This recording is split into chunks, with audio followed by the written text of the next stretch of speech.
Introduction. Regina has suddenly become queen, and she is not sure what to do with her new position.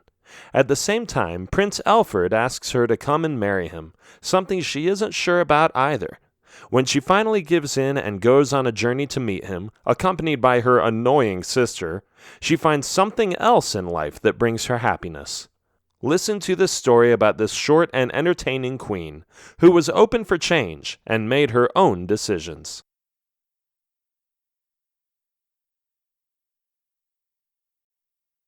Chapter 1.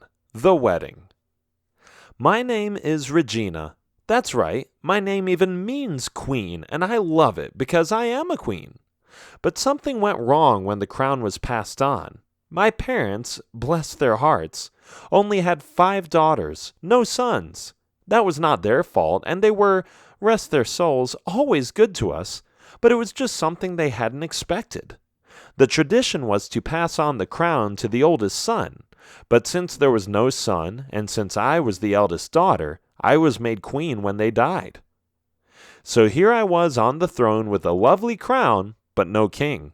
It was fine in a way, because I ruled the country in a just manner, together with my younger sisters, who served as advisors and carried out several tasks each day. Now, you may get the impression as you read this that I was fairly old. Yes, I was the oldest sister, and perhaps the word queen makes you visualize some old wrinkly lady, but actually, I was only 25 years old. That's pretty young for taking over the responsibilities of ruling the country.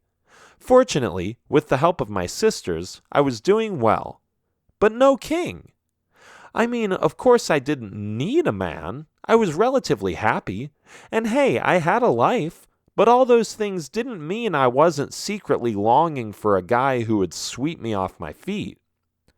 Then one day, my youngest sister, Princess Alyssa, came to me and said, "Did you hear about the prince in Farston?" "I've heard of him. Princess Meredith always mentions him. What about him?" "Well, I know. She has a huge crush on that guy ever since he visited us years ago." "Yes, I've noticed that too. So what's the news?" "He is considering your hand in marriage," she said. "He wants you. Can you imagine how jealous your sister Meredith will be?"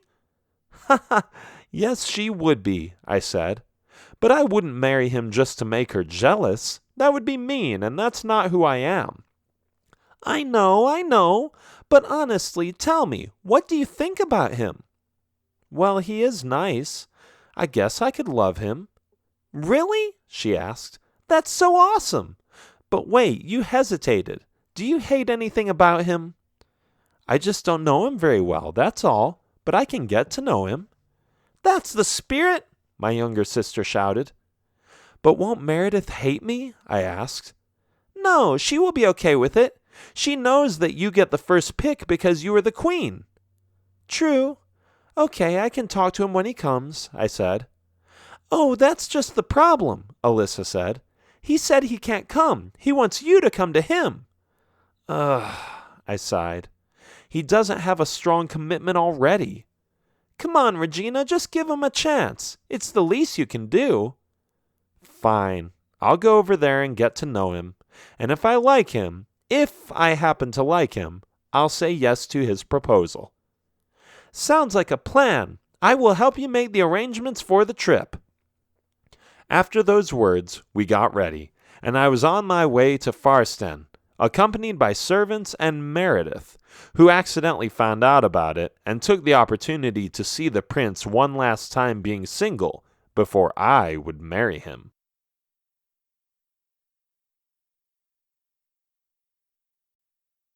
Chapter 2. Travel. I put on a short skirt and a comfy top. I didn't want to travel around in a dress. What if something happened? The first landscape we traveled through was covered in grass. Hills as far as the eye could see were covering the surface. It was pretty, but after a few minutes we were used to it and didn't bother looking outside the carriage anymore. Our carriage was wonderful. The bars were decorated with gold and silver, and the satin cushions were a delight for our royal butts. Yes, you heard that correctly. When you are going on a long journey like this, You don't want to have blisters on your backside because you're sitting on some hard wooden bench. Up to that point, sometime after an hour or so, I still thought it was a good thing to bring my sister, since she would have the opportunity to see Prince Alfred, the prince in Farstan she was always dreaming about. But after spending a few hours with her, I recognized what I had forgotten, what she was really like. It all started with her remark, "I am too hot. I am boiling in here. It's insane. Can't we open a window in here?" "It is quite hot," I admitted, "especially since the both of us are sitting in such a small space. Sure, let's open a window." We opened the window, and guess what? It was too cold. She kept complaining about how it was freezing and that the polar bears would soon show up to eat us. "You really know how to exaggerate, don't you?" I said rhetorically. "But I'm cold. I'm so cold," she went on to say. Okay, we'll close them again." I was getting fed up with the tantrums of a 22-year-old young woman, and I constantly wondered how she became this way. Did she get pampered by the servants in the palace behind my back? Oh well. It was crazy, and I was so done with it. But it wasn't over. We hit a bump. "Ouch!" she exclaimed. "Hey, what's up with the bad driving?" "Sorry, miss," the coachman said. "There was a bump in the road." "Yes, I noticed," Meredith said. "Watch where you're going." "Ugh, I'm so hungry. Don't we have anything to eat?" "No, we should be there in a few hours. I didn't bring anything," I said. "Why? I am hungry," she complained. "I know, I understand, but I can't do anything about it." "Ugh. She moaned. Why was I stuck with this spoiled brat? Why couldn't she just wait? I guessed I hadn't spent enough time with my sister to see how she turned out to be. I mean, I loved her and stuff, but it was still hard to put up with her attitude. Her complaining about food went on for about a half hour, and then she switched to another bodily need that apparently hadn't been fulfilled. "I have to go," she finally said. To the, I get it," I said, realizing that there was no bathroom around. "We can stop the carriage." "But we're in the hills. Everyone will see me," she said. "What do you mean with everyone? There's nobody here." "Well, what about the guards and servant and the coachman?" I sighed. I even had to admit that she was right. It would be kind of awkward to go here. I looked out the window, trying to think of a solution. I looked to the left and to the right. Aha, I thought. I stuck my head back inside and said, "There is a forest a few minutes away from here. We will stop the carriage there, then you can go behind a tree. How does that sound?" "Sure, but I need toilet paper." I stuck my head outside and asked, "Coachman, do we have any royal toilet paper?" "Yes, my queen, we do. It's in the back." I searched for a minute or two and found silky smooth toilet paper for my sister to use. I handed it to her and she snatched it away. After several minutes, we reached the forest. I ordered the coachman to stop, and the servants and guards on the horses around us stopped as well. "I am so tired," Meredith said. "I will be happy when this ride is over. I am exhausted. I didn't sleep well last night, and it will be awful if Prince Alfred sees the bags underneath my eyes." I didn't comment on that. I just endured her complaints. Meredith jumped out and looked in the side mirror in the carriage. "Oh no!" she cried. I thought, now what? "Look at my hair! It's a mess! I am so ugly!" "It's okay," I assured her. "You're not ugly. The wind just messed it up a little in the back. You don't look bad at all. Don't worry about it." "But I'm ugly! Ugly!" she kept saying. She pulled on her hair and gnashed her teeth, grinding them and growling at the same time. It was an immature performance, and that's an understatement. After her little tantrum about her looks, she pulled up her dress a little and walked away from the road. We all waited. Some of the servants looked at me with sympathy, relieved that they didn't have to deal with her behavior too. I shrugged, letting them know that I was okay with it for now. But then we heard a scream. Ah! I hurried to the place where she was, jumping over tree trunks and ducking underneath branches on my way. When I arrived, I saw it.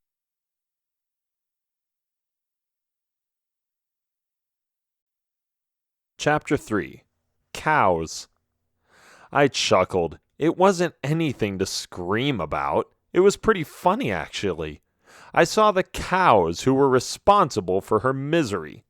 They were standing in the forest, looking innocently and with big eyes, staring at another tantrum by my sister. "It's poo!" she exclaimed. "I stepped in cow poo! This is all your fault, Regina. You said I should go into the forest, and now that I did, look what happened." "Oh, come on," I said. "You could have paid better attention to where you stepped." "But you told me to go out here and look at it. It's full of cows and cow droppings. It's like a minefield." "Again," I said, "you are responsible for where you walk. Now, please excuse me. I am going back to the carriage. It isn't even very far anymore. You could have just held it in." I was back at the carriage. We all waited and waited. It took a while before she came back. She still had a disgusted face, and her shoes didn't smell good. But there was nothing else to say about it. It had happened, and that was it. One last time, I looked at the cute cows which had come closer and were observing the entire royal company with a dumb look on their faces. Cows are funny, I thought, but I didn't say it out loud. My sister was furious, though. The coachman got ready, and the carriage, with the servants around it on their horses, took off. It wouldn't be too much longer until we would reach Prince Alfred's palace. Or would it?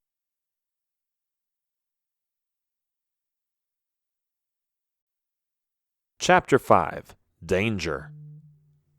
I thought for a moment, and then I had it. I knew exactly what to do.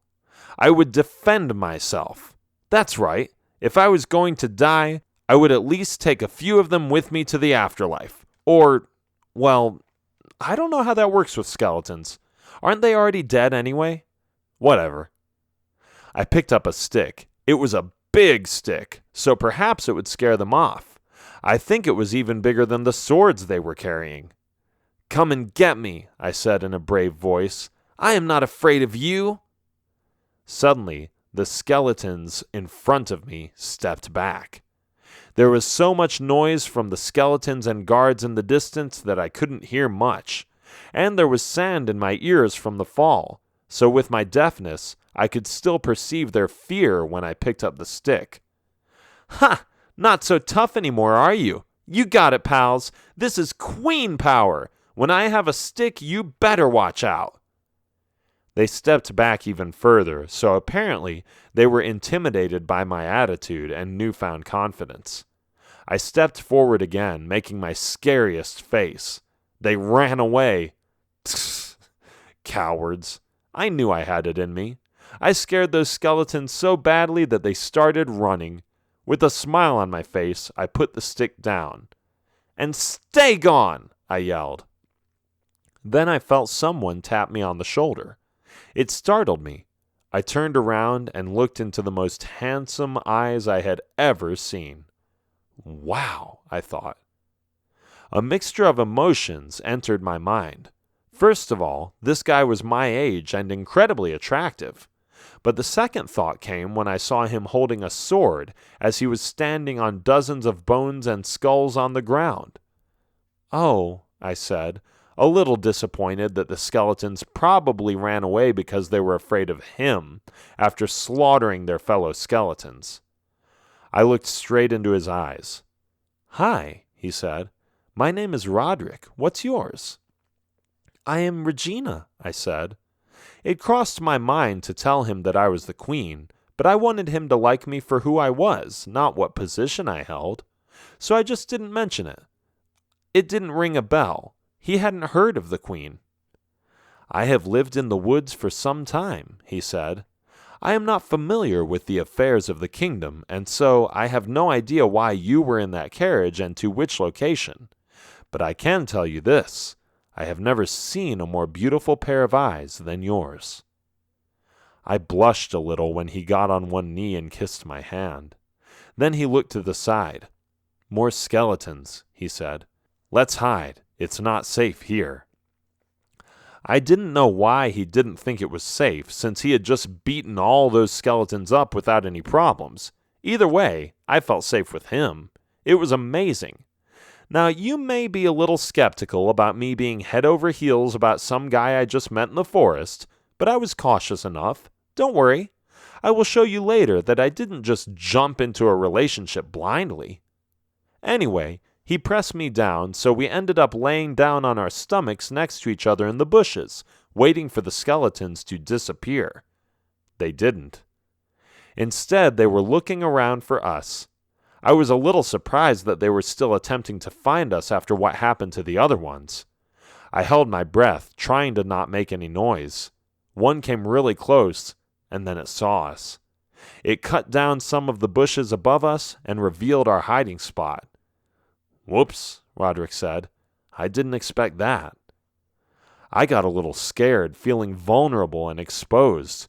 But Roderick had my back. He was determined to protect me. "Stay here," he said. "I will take care of this."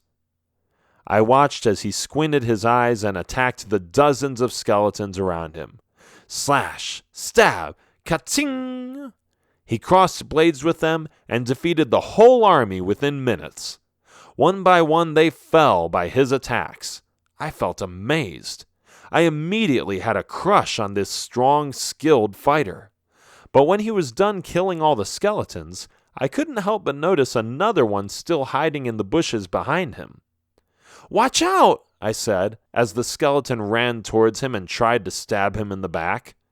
Instinctively, I ran forward and picked up a stick in the process. Bang! I hit the skeleton on the head, which fell down. It was unconscious. "Ha! Don't mess with my Roderick," I said. "Oops, I hoped he didn't hear that." "What did you say?" he asked. I said, "Don't mess with Roderick." "Oh, okay." Phew, that was close. But I still wanted to know more about him. He was charming and handsome, so this was my chance. I didn't care that he wasn't a prince. I didn't care that Prince Alfred was waiting for me. I would still get to know the prince, no problem, but I wanted to know more about this Roderick guy as well. "Thanks for saving my life," he said. "Thanks for saving mine," I said. "So tell me something about yourself." "Well, I have lived in the woods all my life. My parents died when I was young. I scavenge and hunt for a living, and I protect the occasional traveler from the skeletons. They are everywhere, so I try to ensure the passenger's safety." "That's so noble," I said. "And have you ever thought about settling down and getting married?" "I hope to be married someday, but I just haven't yet. It's not much more complicated than that. I love children, so hopefully I will have those too someday." This guy had everything. He was humble, courageous, friendly, selfless, good-looking. Did I mention strong? Yes, he was strong too. Very strong. Okay, he wasn't rich, but I was, so who cares? We talked and got to know each other. I still kept my royal heritage hidden as well as I could, and he guided me towards the palace.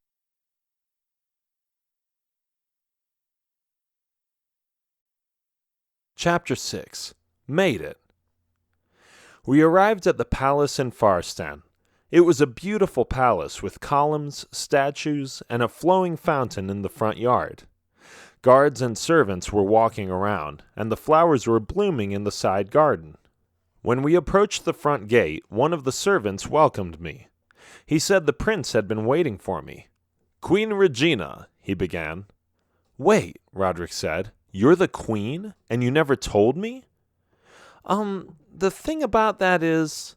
And then, without saying another word, I grabbed him and dragged him inside, making hand signals to the servant that he was with me. Once inside, I took Roderick aside and said, "Look, I like you. I like you a lot. I am grateful for what you did, but you must understand that I am just myself, regardless of my royal status. I want you to see me as Regina, a young woman you rescued from the skeletons. Not this old person who has had decades of experience ruling the country. That's just not me." "Okay, but why didn't you tell me?" he asked. "I am supposed to marry Prince Alfred, but then when I met you, I got confused and I didn't know anymore. Could you please just come along and sit out this session of boring talking and awkward greeting?" "I guess," he said. "Is there any food?" "You're a funny one, Roderick. Yes, there is plenty of food. I'll ask the prince to arrange a good meal for you." That Roderick, typical guy, happy stomach, happy man. I was glad he was willing to cooperate and meet my sister and the prince. Eventually, we entered the throne room. The prince was sitting on his chair, comfortable and lazy. My sister was constantly flirting with him, which he kind of liked but wasn't too sure about. I came in, followed by Roderick, my hero. We greeted the prince. I gave my sister a hug and sat down at the dinner table. "Well, that was quite the adventure," Meredith said while eating her peas. "Yes, I almost died," I said. "But Roderick saved me. He fought the skeletons. Did you know there were a lot of skeletons in the forest?" "Oh, I heard of it," Prince Alfred said. "Those annoying creatures. I am glad you are okay." Then he turned to the servant next to him and said, "Servant, how many times did I tell you to cook the chicken with cranberries, not raspberries? Go back and start over." The servant ran back to the kitchen. I raised my eyebrows. "Do you always talk to the servants that way?" "I'm sorry. I just get so... it's so hot in here. That's why I can't stand it. No, I respect them, but I get a little grouchy sometimes when the temperature isn't right. Servant, can you fix the temperature by opening up a few windows?" "Yes, sire." "Oh dear, now it's too windy," he said. "Close the ones on that side and leave the others open. And what is this disgusting fly doing on my plate? Gross!" "Yes, sire." "This food is delicious," Roderick said. "Thank you." "Ah," Prince Alfred said. "Yes, it's quite tasty, but I don't think they did a good job with the peas. They are overcooked." I tasted a few peas. I didn't think there was anything wrong with them. They were excellent. What a picky guy, that prince. But before I could analyze this weirdo even more, my sister spoke up. "Ew, a hair! Get the hair out of my food!" she screamed. "It's probably your own hair," I mumbled. Roderick chuckled. "Someone get the hair out of her food," the prince said. "And take this ghastly side dish back to the kitchen, too. Ugh, I'm tired. The whole day has just been stressful." "What did you do?" I asked. Just, don't even go there," the prince said. "I just don't like the way they handle things here. I constantly have to tell them what to do or they will get it wrong." Roderick and I looked at each other. We were starting to see the pattern.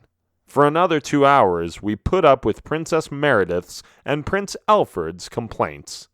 They complained about the food, the drinks, the smells, their clothes, the seats, the messy table, the people in the country, their family, and most of all, about how tired they were. It was like an echo every time. My sister would whine about this or that, and the prince would confirm it or repeat the same dissatisfaction. When dinner was over, I stood up and announced my decision. "Princess Meredith and Prince Alfred, as the queen, I now allow you to date each other and eventually marry each other as you please. Roderick will guide me back to my home country, and we will hear from you later. I will depart in 20 minutes. There. Done. They were perfect for each other, those two. I didn't want anything to do with their murmuring remarks anymore. We socialized a little more, and then I left, protected by Roderick and another set of guards. This time, we took a detour, a secret passage which Roderick told me about, leading me around the forest and safely back to my palace.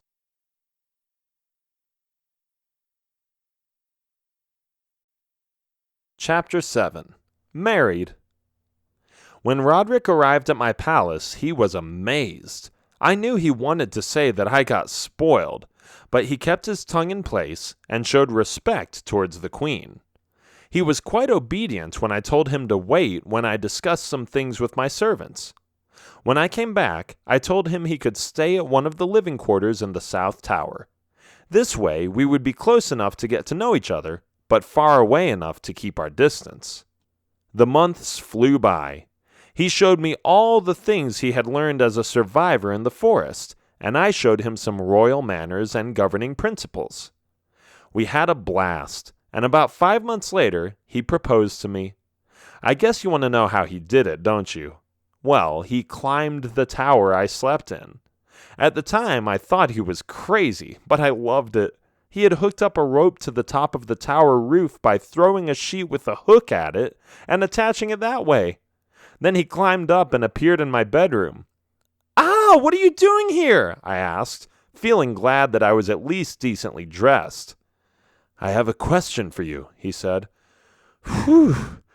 But first, I have to rest for a bit. That was a long climb, you know." "You're so silly," I said. "Take your time." He stood and leaned forward with his hands on his knees, catching his breath.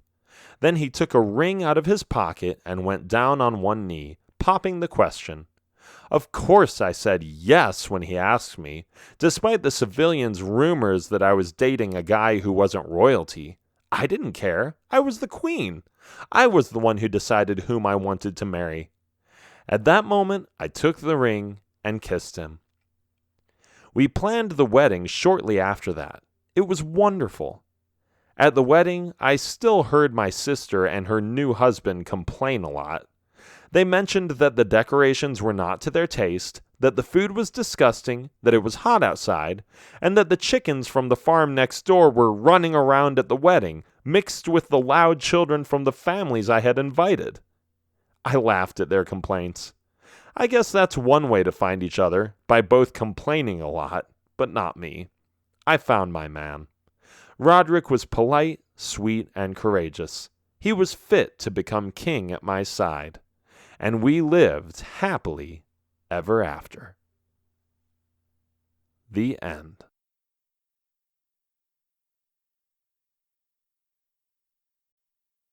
This has been Queen's Diary, Diary of a Courageous Queen, Adventure Stories for Kids.